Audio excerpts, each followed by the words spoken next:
Good day mga Marikoy at Parikoy! Kamusta naman ang araw nyo?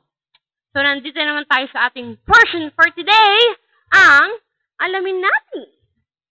So ang topic natin ngayon ay tungkol sa kasal. Kamusta naman yun? Kung nung nakaraan ay may kinalaman sa pag-ibig, ngayon naman ay tungkol sa kasal. So sabi nga nila, isang malaking siopaw, isang malaking desisyon sa buhay ang pagpapakasal. Ayan, 'di ba? Sabi nga ng mga matatanda hindi yan parang isang kanin na pag napasok ka ay iluluwa mo. Iluluwa mo pala.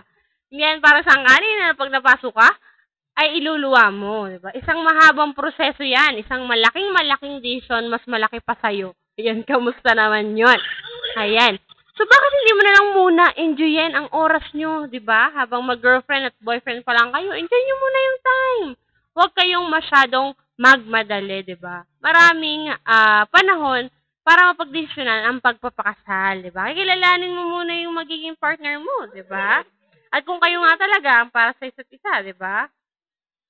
Kasi, walang matinong lalaki sa isang malanding babae. Kamusta naman yun, di ba? Alam namang mangyari pa yan pagkasal na kayo, di ba? Ang pangit naman tingnan.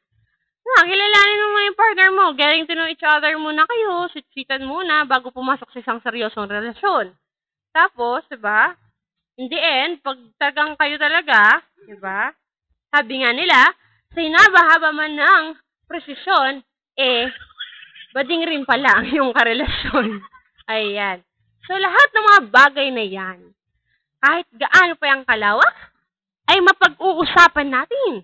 Dito sa ating alamin natin, kasama pa rin ang inyong prinsesa sa radyo, ang prinsesang makulit, lalo na pag nagigipit. Isa sa bago mong FM, 93.9 IFM.